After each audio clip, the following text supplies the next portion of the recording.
Stop it, Paul. It's hurting me. Please stop. Laura's voice trembled with distress as she struggled against the pressure. The afternoon had started like any other. Lora sat curled up on the couch, her legs tucked under her, listening to the faint tapping of rain against the window. The house felt warm, but there was an unusual stillness that made her feel a little lonely. Her mother was busy on a work call, speaking in a firm, slightly hurried tone. Meanwhile, her father sat across from her, eyes glued to his laptop. Lora and her older brother, Paul, usually spent these quiet moments playing games or reading. She enjoyed this time, it was peaceful. But today, something felt different. She couldn't shake a restlessness inside her. The books she loved seemed dull, and her toys failed to hold her interest. She turned her gaze to Paul, who was lazily flipping through TV channels, his face unreadable. "Paul," she called out hesitantly. "What are you watching?" Paul, just a year older than her, was always the more daring one. His eyes suddenly lit up with curiosity. "Come look at this, Lora. I found something weird on TV," he said, motioning her over. Lora got up and walked over to him, peering at the screen. The video playing was unlike any cartoon or show they usually watched. The people in it were older, behaving in ways that didn't quite make sense to her. Something about it felt off. Her heart began to race. "What is this?" she asked, her voice uncertain. Paul shrugged, his attention fixed on the screen. "Not sure. Probably something for grown-ups. Let's watch it." Lora hesitated. The video made her uneasy, but Paul didn't seem concerned at all. She shifted uncomfortably. It was just a video, right? Maybe it wasn't as bad as it seemed. Against her better judgment, she decided to stay. As the video continued, Laura's uneasiness grew. The people on the screen were doing things she didn't quite understand. The sounds they made were unfamiliar, making her stomach twist uncomfortably. She glanced at Paul, who was completely absorbed. His eyes were glued to the screen, fascinated. Laura's thoughts raced. Why were they acting that way? Why did it feel so wrong? She remembered what her parents always told her. Some things were meant only for adults. Was this one of those things? Paul turned to her suddenly, grinning.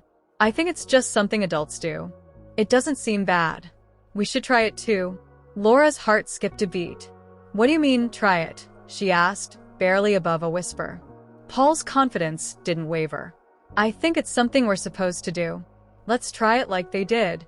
A heavy knot formed in Laura's stomach. She didn't know what to say. She trusted Paul, he was her big brother. But something deep inside told her this wasn't right. Still, she didn't want to seem scared. If Paul thought it was okay, maybe it was. "Okay," she finally said hesitantly. "But just for a little bit." Hello, viewer. What do you think will happen next? Will they be caught, or will Paul have his way with his sister? I believe you're curious to know. Keep on watching to find out. Meanwhile, don't forget to hit that like button. Alright, let's get back to our story. Lora and Paul had retreated to the bedroom, trying to imitate what they had seen in the video. But the moment Lora attempted it, a sharp discomfort shot through her body. This wasn't like the games they usually played. It wasn't fun. It felt strange, wrong. She winced, immediately pulling away. Tears welled in her eyes as she struggled to understand why it hurt or why she suddenly felt so upset. She turned to Paul, searching for an explanation, but he looked just as confused. "Paul, this hurts," she whispered, her voice trembling. "Why does it hurt?" Paul blinked at her, his brows furrowing. He hesitated before finally backing away. "I don't know, Lora. Maybe we weren't supposed to do it like they did in the video. It's okay, we can stop." Lora nodded quickly, relief washing over her. She curled up into a ball on the bed, her heart racing. She didn't understand what had just happened, but she knew one thing for sure. She never wanted to do that again. It didn't feel right. The next day, Lora couldn't stop thinking about what had happened.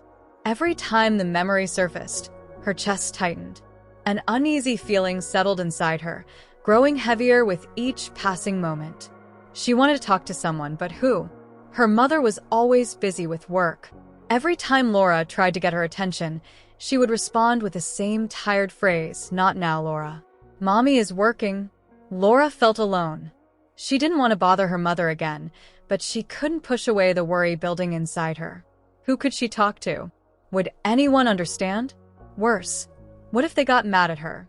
What if she was in trouble for even watching the video in the first place?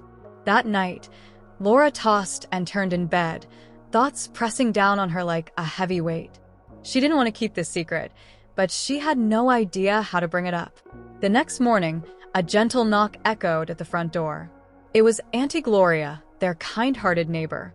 She often stopped by to chat with Lora and Paul, always offering warm smiles and comforting words.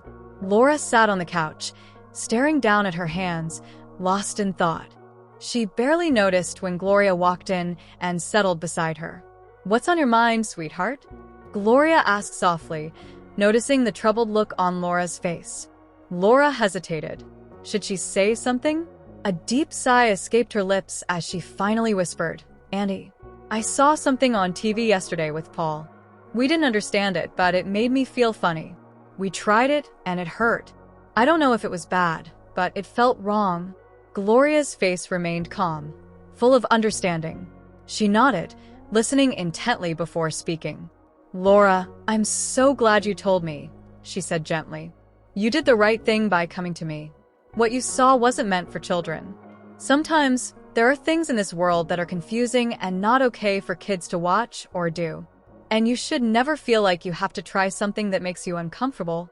Laura's heart fluttered, part confusion, part relief. "But why did it hurt, Auntie? Why don't I understand it?" Gloria smiled softly, brushing a stray curl from Laura's face. "Sweetheart, it's completely normal to be curious. But your body is still growing, and there are things meant only for adults, things you don't need to worry about right now. What's important is that you always listen to your feelings. If something doesn't feel right, it's okay to say no. Your body is your own, and it's important to keep it safe." For the first time since the incident, Lora didn't feel so alone. She still didn't fully understand everything, but she felt heard. Later that afternoon, Gloria spoke to Laura's mother, carefully explaining what had happened. Laura's mother listened, concern etching her face. Then, she gently pulled Lora and Paul aside for a conversation. "Lora," her mother began softly, "I'm so proud of you for speaking up. It's really important that we talk about things that make us feel confused or uncomfortable. What you saw was meant for adults, and I'm so sorry you had to see it. But I'm so proud of you for coming to me." Lora nodded, feeling a wave of relief that her mother wasn't angry.